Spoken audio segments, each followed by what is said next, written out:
I used to think the sound of my doorbell was harmless.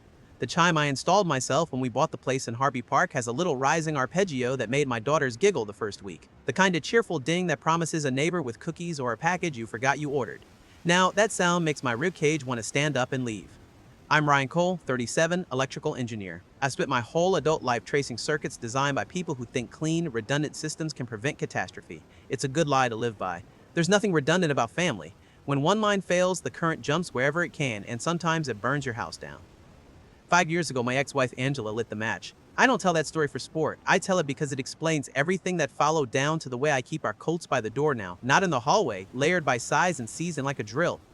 After our second daughter, Ava, was born, Angela unraveled. I tried to call it postpartum, I tried to call it stress, I tried to call it anything but what it was, a woman who didn't want the life she had signed for. We were still in the small rental then, the one with the backyard that pretended to be bigger under the cottonwood. I installed a motion light over the gate to make myself feel like I could see everything that mattered. One night it went on at 1 a.m. I heard the click even through sleep. I heard the girls breathing from their room like two small metronomes keeping time. I heard the back door open. I thought raccoon. I thought wind. I thought pick up your tools better next time. I got out of bed anyway because the sound of the latch has a note only owners hear. Through the kitchen window, under the ugly blue-white of that floodlight, Angela was out by the lawn chairs with a man I didn't know. Her shoulders were forward like she was cold or flattered, and he put his hand on the back of her neck like he had been told he was allowed. That's the image my brain took a bite out of and never released. Not the act itself, which I didn't watch, the hand. The permission I hadn't given and wouldn't have even if I'd been dying. She saw me. He didn't. She said my name like she was auditioning it for a different role. Then came the fight, but not the one you think. I didn't throw anything. I didn't become a man I couldn't look at in the mirror. I stayed in the kitchen with my hands flat on the counter because I wanted to feel wood under my palms and not hollowness. She said it was a mistake. She said she felt dead. She said our house had become a job. I said get out for the night. She did. She left her ring on the microwave because dramatic people think appliances are an altar. It got practical after that. Papers, lawyers, the whole unloved vocabulary of undoing. The thing I will always thank her for, and it is small and enormous at once, is that she didn't fight me on custody. She signed a stack that included a relinquishment of parental decision-making. Not terminated rights. The law here is careful with that phrase unless there's abuse you can photograph. But a full allocation to me. It was ugly and clean. She told the judge she wasn't well. She told the mediator she needed to find herself. She told me at our last coffee on a bench outside a courthouse that she hoped I would be happy in my boring way. My boring way looks like two girls whose shoes I learned to tie without making it about my hands. Mia was 4 then, Ava 2. We moved to the house I could afford alone if I cut corners and said no to things like a ski pass and a new truck. I wired the basement myself, put in lights that make winter less loud. I built a mudroom where there wasn't one, an altar of hooks and baskets where chaos goes to convert. We hung the cork board in the kitchen with a calendar big enough to shame the chaos back when the cork failed. I joined the PTA group chat and learned to say the names of 5 moms who remind me of a time when everyone's bad day was a nap issue, not a court date. We made a life. We bought a dog on accident because the shelter had him next to the desk and Ava said his eyes were asking please. On Sunday afternoons, we drive up toward Golden Gate Canyon until the city falls off the mirrors and the girls point at rocks like they've never seen rocks before. On Fridays, we order pizza and say yes to soda and fall asleep during a movie that has dragons in it because these are the years when dragons don't scare you unless dad says it's bedtime. I stopped looking over my shoulder at the back gate every night. I started sleeping. Then the doorbell rang on a Tuesday in May, and I remembered why I installed cameras in the first place. It was 6:22 p.m. I know because that timestamp has become a brand in my head. The girls were at the table making a mess with construction paper and glue sticks, practicing a kind of geometry the school insists is art. The dog, Bear, looked at me with the expression that means someone is in our hallway and he wants to file a report. I wiped my hands. I hit pause on the pasta. I walked to the door. Our door camera is not the fancy one I almost bought. It's the one I bought. It has a narrow field of view and a microphone that makes everyone sound like they're calling from a tunnel. It was enough. On the screen, Angela, hair a little longer, eyes the same. A small boy on her hip with a pacifier clicked to his shirt, cheeks like he borrowed them from an apple. She looked straight into the lens like she had practiced convincing people that lenses tell the truth. I opened the door halfway because I am polite even when I am drowning. Mia said, "Mom?" from the table in a voice that made me want to fold the world around her like a blanket. "Hi," Angela said, like she was running into me at King Soopers. "Can we talk?" "No," I said, and my voice sounded like an instrument I don't play. She blinked. She adjusted the boy on her hip. "I know this is, I should have called." "You shouldn't have," I said. "I've changed," she said. "I haven't touched anything in years. I'm in a program. I have a job at a bakery out on Colfax. I know I hurt you. I know I hurt them. But I'm better now. I want to be in the girls' lives again. And this is my son Oliver. He deserves a father." This is the part where a less honest version of me will tell you I slammed the door. I didn't. I stood there with the kind of anger that tastes clean and almost medicinal. I looked at the boy. He stared at me with big damp eyes that didn't do the trick. I felt precisely nothing paternal because that's how bodies protect themselves. You signed away decision-making, I said. You left. You told a judge you were not able to parent. We didn't hide. You knew how to reach my lawyer if you wanted to file anything. You didn't. You can drop any scripts you rehearsed in the car. I want to apologize to Mia and Ava, she said. Let them ask me questions. Let me answer. Not on my front porch, I said, and even I heard the fury wearing a tie. Not until I talk to an attorney. Not until a therapist tells me it might not shatter them to hear your voice. I moved to close the door. She put her hand out, not pushing, just there, palm up, the way she used to lay it out to me when she'd finished the laundry and wanted me to see. I didn't give her mine. Ryan, she said, please, I lost everything. I am trying to do one thing right. I looked past her shoulder at the street, at the decency of neighbors who pretend not to see so you can have a private destruction. And then, this is the part that's going to sound like I'm trying to write a twist. I heard my mother's voice, not through the door, through the little delay of the door camera connected to my phone in my pocket. On the clip I would watch a dozen times that week until I could recite it. Her voice came thin and bossy, a whisper pitched to hit the mic and not the porch. Say the boy needs a father. Say you're sober. Say God changed your heart. If he shuts the door, start crying. Say it's not fair to punish a mother for her past. I don't know what my face did. I know whatever it did made Angela flinch. I also know exactly what I said, even if time has sanded the edges off my memory of the way I said it. You don't come to my house, I told her. You don't bring a child you had with someone else to my door to make a point with a script my mother wrote. You don't get to use my girls' names to test whether I still bleed when you poke me. You will step off my porch. Brian, she said again, please, just one conversation. I closed the door. Slowly, I locked it. I was quiet because rage has a register, and mine wasn't invited in front of my children. Who was it? Mia asked, voice small and flat. Someone who doesn't live with us, I said. Someone Dad is not going to talk to without help. I sat at the table with my girls and we did not glue paper anymore. We held hands. I told them we were okay and then I realized what my body wanted to do. I wanted to call my parents. I didn't. I called our neighbor instead and asked her if she could bring the girls' apples to the backyard in 15 minutes. Then I went to the mudroom and let Bear out because I needed air. I took the long way to the backyard so the girls wouldn't see me shake. I pulled up the doorbell clip. I turned the volume up and down and up again. There it was, exactly where I hadn't asked for it, my mother coaching Angela like she was stage managing a surprise party. I could have told myself a story about coincidence. Maybe my mother was visiting because she brings lasagna to us on Tuesdays like clockwork. Maybe she was walking by. Maybe my brain wanted to assign her guilt so it had somewhere blood-related to go. The clip didn't care about my wish. My mother's voice wasn't on the street. It was right behind the lens. The doorbell's fisheye showed the corner of a sleeve when Angela shifted. The sleeve was floral. My mother owns 3 floral cardigans. One of them has peach flowers and white cuffs. The blur was white. My phone lit up. Mom, then Dad, then Mom again. I didn't answer. They took turns, which is what they do when a plan goes sideways. The general calls, then the diplomat. I let it buzz. I let my jaw loosen. I put the phone down and pulled up the school portal because I am a man who wants a ledger. In Denver public schools, you can submit a list of approved adults to pick up your kids. On that list are their grandparents. Because my parents have earned that slot 100 times with piano recitals and snow days and afternoons when my job ran long because a substation didn't care that my kindergartner needed pink paper cut into a heart. I pulled the sign-out logs for the last month. 3 early sign-outs, 2 Fridays, 1 Wednesday. Ava's teacher had noted, Grandma Cole, and a smiley face, because teachers who like your kids are not trained to suspect your mother. I looked at my calendar. Those days lined up with mysterious drawings the girls brought home of a bakery with a blue awning and a woman with long hair holding a cookie. I had thought it was the corner bakery by the park. I had thought my mother was giving them sugar because sugar is a currency she loves to spend. I asked my daughters on those days how their afternoon was and they said, good. I asked, what did you do? And they said, secret. Grandma says if we tell you, God will be sad. I didn't hear those words then. I hear them now like a siren. The girls were outside by then, our neighbor doing the thing good neighbors do when they sense the air go thin. She sent me a text from the back fence that just said, here, as in here if you need me, here to bear witness, here to tell you later that you were steady if you forget. I called my parents. I put the door camera clip on speaker. Mom answered with the voice she uses when she has decided to be the reasonable person in a conversation she started with matches. Ryan, she said, your father and I were just talking about family and forgiveness. Did Angela come by? We wanted to tell you she's been through some things and she is ready to be a mother now. Play the clip again, I said to my phone as if it was a second person who cared about me more than the first one. The little bit played, say the boy needs a father, say God changed your heart. Silence on the other end, which is a sound I have chased most of my life. Then my father's voice sliding in over my mother's like a fire break. Son, he said, and the word felt like a wish. You went behind my back, I said. You gave her my address. You told her what to say to me. You told her to bring a stranger's child onto our porch like a prop. You took my girls out of school to see her. Ryan, Mom said, wounded saint in full bloom. We did what was right for the children. They need their mother. They need safety, I said. They need adults who don't lie to them. Ava is 7, Mia is 9. Neither of those numbers have room for you telling them God will be sad if they tell me who you take them to meet. Don't you throw God in my face like you bought him, she snapped, the knife burned away to the gristle. Who told them that? I asked, and for once in my life, I didn't bend the question into something that could be mistaken for a joke. Silence. Then, I may have said something like that to Ava, she said. She gets anxious when people fight. I was trying to calm her down.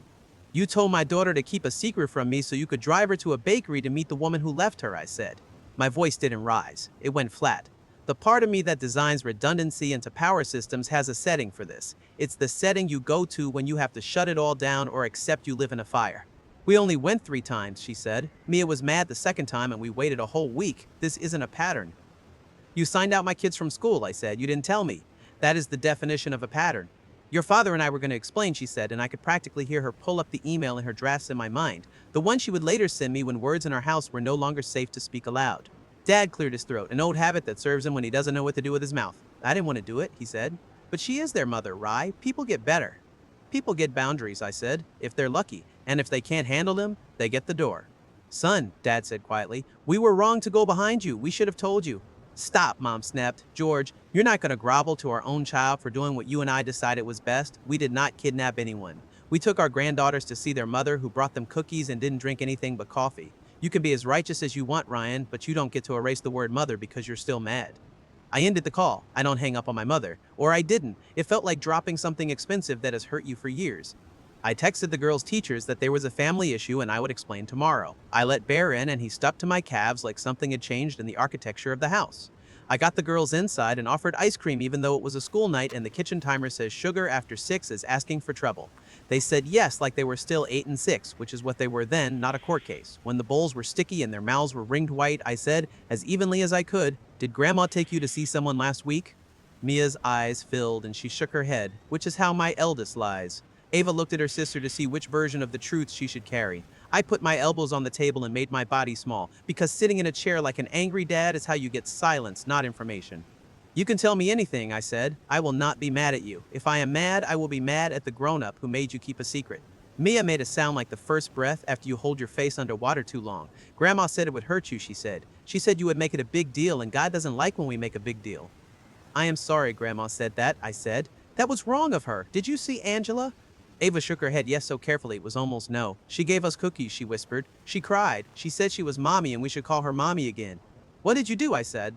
Mia said our mom is dad, Ava said, her grammar still a work in progress, her spirit entirely correct, and we went to the bathroom. And what did Grandma say? I asked. That God is sad when we don't honor our mother, Mia said, eyes on the table because small people are literal and the wood grain was safer than my face, and that you would be sad we hurt her. I pitched forward, the wind knocked out of me by the shape of the manipulation. I wanted to call my mother again and say words I would not be able to swallow back if I needed to later. I didn't. I sat up. I said to my daughters, God is not a person Grandma gets to use to make you keep secrets. And honoring your mother means being safe, and being safe means telling me the truth. I am your dad. I am not leaving. We will figure out what to do. Jenna, the therapist I see now, told me later that the words we pick in those rooms are the bricks we stand on in the next. I didn't know that then. I only knew that my girls were crying and that my hands needed something to do that wasn't punching a wall. I wiped the table, I put their bowls in the sink, I sat on the floor with them and let them climb into my lap like we still shared one body in public. It felt like the opposite of drowning because my tired, boring life had trained for this being me, being the person who doesn't open the door just because someone knocks. At 9:03 p.m., my email pinged. The subject line was the kind of thing my mother thinks makes her sound reasonable. Clarifications for Ryan. The body of the message was a novel she had clearly written 2 hours earlier, and save for the moment we didn't let her talk at me into the phone. It was full of phrases like, in the best interest of the children, and reintroducing the maternal figure, and we understand the legalities but have to consider the heart. She wrote that Angela's relinquishment had been a young woman's panic, not a permanent truth. She wrote that God had convicted her to make peace. She wrote that she wished I had trusted her judgment as a mother and grandmother, and that she was surprised by my harshness. She attached photos of cookies and paper bags with blue ribbon because people truly invested in narratives think props help. At the bottom of the email, and this is the thing that sent the room out of focus, there was a screenshot of a text conversation between my mother and my daughters from the school iPad. Grandma, I love you more than all the cookies. Remember? Just don't tell anyone you saw mommy yet. It will be our surprise, okay? Pinky, promise. Heart emoji. I put the phone down, I walked to the sink, I washed a single spoon because there was nothing else I could wash that would turn clean. When you're an engineer and your system fails, you write an incident report. You list the events in sequence. You identify the point of failure. You propose mitigations. You don't say God told the breaker to flip, you don't invite chaos back in for coffee, you make the system safer, or you admit you can't and you shut it down. I took a legal pad out of the junk drawer because tomorrow would need bullet points and phone numbers and names with the right spelling. I wrote, in a hand tighter than my normal one, the things that had happened in the last 3 hours. Doorbell 6:02 p.m., Angela with boy, mother's voice in camera audio, school signouts, X3, girls admissions, grandma texts, email. I wrote under it, in bigger letters, never again. I put the pad down and carried the girls to bed one at a time because they had fallen asleep on the floor next to me, trust doing its quiet work. I tucked them in, bore my weight with my hand on the doorframe so the floorboard in the hall wouldn't squeak. I went back to the living room. I sat in the chair by the window where you can see the mountain line if you lean right. I called a lawyer. I don't like paying who has saved me twice for my own belief that people will be reasonable if you give them the correct instructions. I left the voicemail that said the words I never imagined I would choose in the same sentence, my ex-wife and my mother. Then I wrote one more thing on the legal pad because I knew I would forget to admit it in the morning if I didn't. I am not responsible for their choices. I am responsible for my daughter's safety. Bear put his head on my knee in a way that could be mistaken for comfort and might just be heat-seeking. I scratched the spot behind his ear that makes his back leg twitch and stack like a toy dropping. The house breathed. The cameras sat their quiet vigil. The doorbell was a mouth I didn't trust anymore. My phone lit at 9:48 with a number I recognized from a long time ago. Sean. I didn't answer. He left a voicemail I wouldn't listen to until the next day in my truck with the engine running. It would say, among other things, that Angela doesn't know what she wants and that the boy is his, and that he thought I should know she's been staying at his sister's and that he didn't want trouble. What I wanted that night was 8 hours without a knock. What I got was 5 in a plan. In the morning, I would go to the school with the paper and a tone that says I am not asking. I would pull the door camera clip into a file name with a date because this is how men like me build fortresses. I would forward my mother's email to the lawyer because she asked for an audience, and she will get one where the judge wears a black robe and nobody says God changed their heart without receipts. But at 10:06 p.m., before any of that future could posture at me like it was ready, I did the thing I didn't want to do. I texted my mother. I wrote succinct so I wouldn't start a fire I couldn't contain. Do not come to the house. Do not contact the girls directly. All communication about them goes through me. We will not be participating in secret visits or backdoor reintroductions. Your choices have consequences. If you come here again uninvited, I will call the police. She wrote back one sentence. The length she says for statements she thinks are indisputable truths, you will regret making me your enemy. I didn't answer. She had not been my enemy until she told my daughters God keeps secrets. If that's the ground she wanted to stand on, I was done standing near it. The next morning, Denver decided to flirt with summer. The sky did that thing it does where you think it might split open into July even though we still got snow hiding on the shady side of fences. I made lunches with more attention than anyone should give to deli meat. I kissed my girls' hair at drop-off in a line of SUVs that smells like coffee and brake pads. I asked their teachers to step into the hall and watch their faces go from sunny to storm with the speed of people who have dedicated their life to children and have learned to hate the word surprise. The principal listened like a professional and like a mother. She said, we will fix this, and changed our pickup protocols like snapping a chalk line on a board. She wrote a note in their file that said this child is not to be released to anyone not named on this specific list and underlined the line that said mother is not authorized. She apologized for the lapses and meant it. It wasn't her job to protect my house from my mother. It was mine. I was taking it back. By noon, I was in a conference room on 17th with a lawyer who speaks in ribbons and razor blades. She looked at the emails. She watched the doorbell clip twice because lawyers like to count nails twice before they pick up the hammer. She nodded at the school logs like they were a textbook. We can file a temporary restraining order against Angela today, she said. We can include the school. We can include your home, workplace, and that bakery if you'd like to keep your blood pressure in the human range. And my parents, I asked, because my mouth didn't want to say the plural. She breathed out. You can seek a protection order for the children against any person who is facilitating unauthorized contact, she said. If you ask a judge to include your parents, the judge is going to ask you to say the thing you don't want to say out loud. You're going to say your parents are unsafe right now. They are, I said, finding out my mouth could say it. They made my kids keep secrets. Then we ask, she said, and we'll ask the court to keep contact through a third party. Your father can call you. He can see the girls in supervised ways when this calms, if it calms. Until then, I said, until then, you build a boundary and you keep it. You install alarms if you must. You send a letter to the school. You tell your neighbors the truth without apology. I nodded because nodding is the only thing to do when your whole body wants to lunge. When I got back to the truck, there was a piece of paper under my wiper, handwritten. The slope of the letters gave it away before my brain did. My mother. It said, in the kind of cursive brides use, we can do this the hard way, or the loving way. Call me. I sat behind the wheel with the engine off until the heat inside the cab reminded me I was alive. Then I pulled the paper off and put it in the folder labeled evidence, because love without respect is a file now. That night we had grilled cheese for dinner because I didn't have the energy for anything that required more than butter and heat.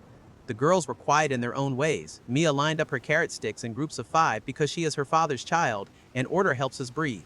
Ava put her foot on Bear's back like she does when she's thinking, the dog a willing ottoman who believes he has the job.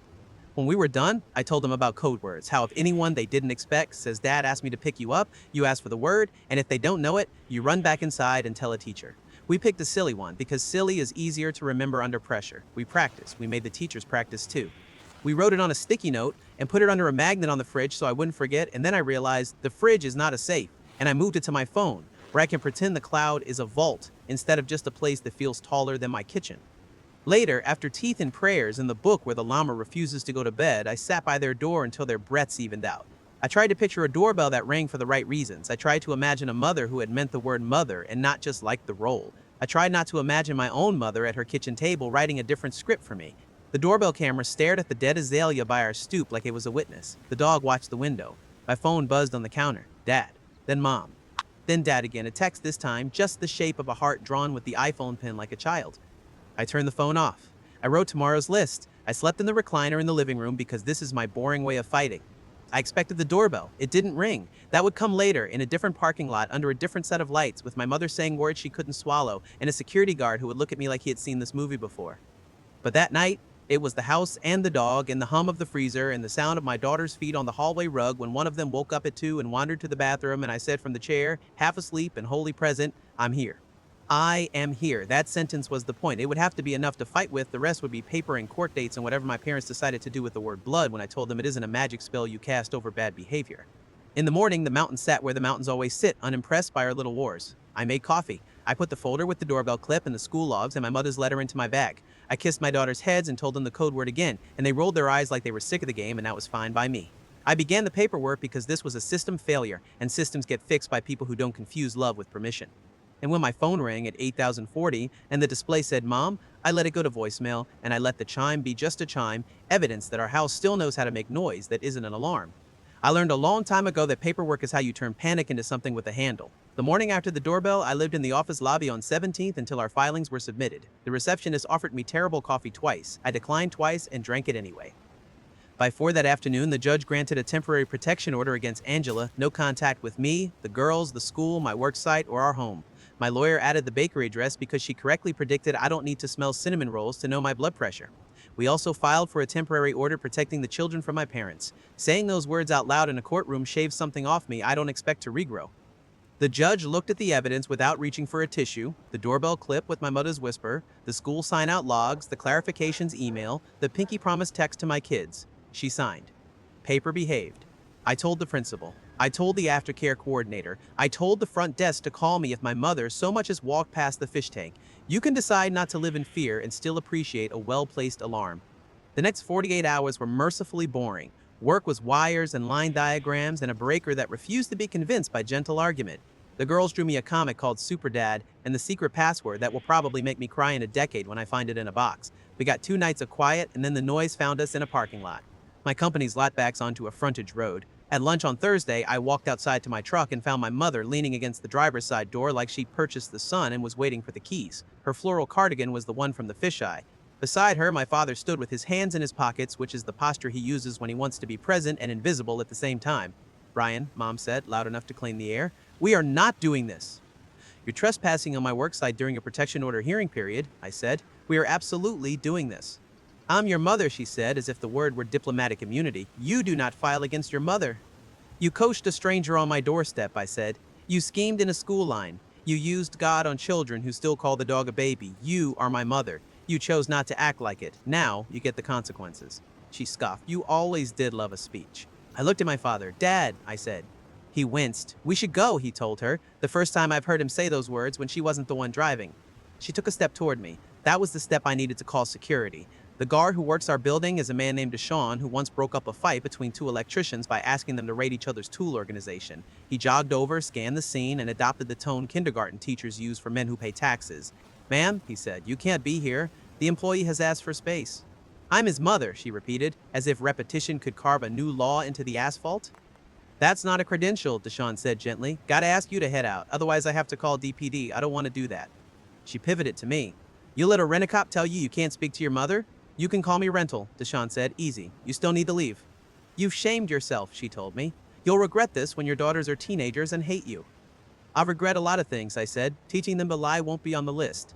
She looked at my father for rescue that wasn't coming. He stared at the stripe of paint between parking spaces like maybe he could climb into it and be safe.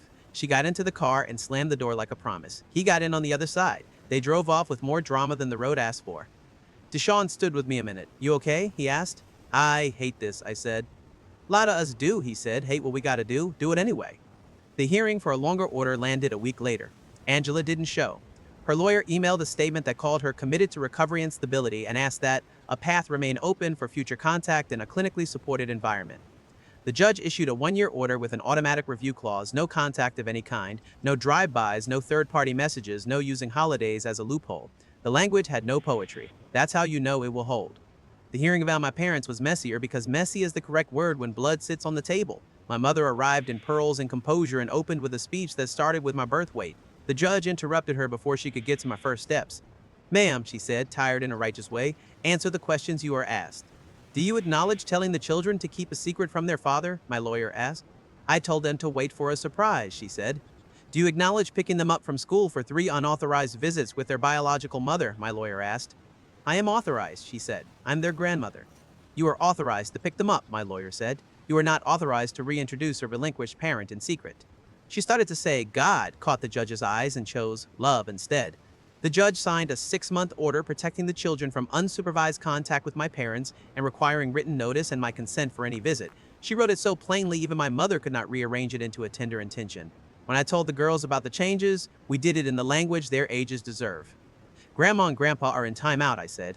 Grown-up timeout looks like paper instead of a chair. They can't pick you up or take you places unless I say so. That's because of the secret visits. Secrets like that aren't safe. We will try again later if they learn.